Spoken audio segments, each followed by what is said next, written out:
Implementing 5S in housekeeping. Sort. Pag-aayos po ng mga supply items para ma-dispose na po ang mga hindi na po kailangan.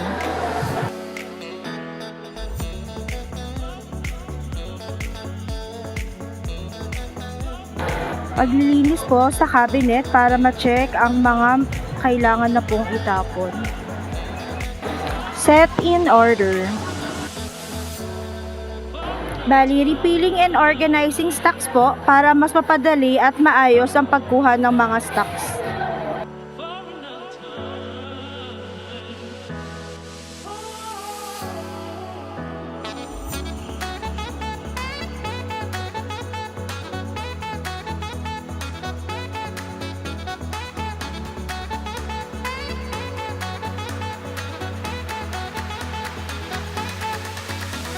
Bali, siguraduhin po natin ang kalinisan at siguraduhin po natin ang kaayusan.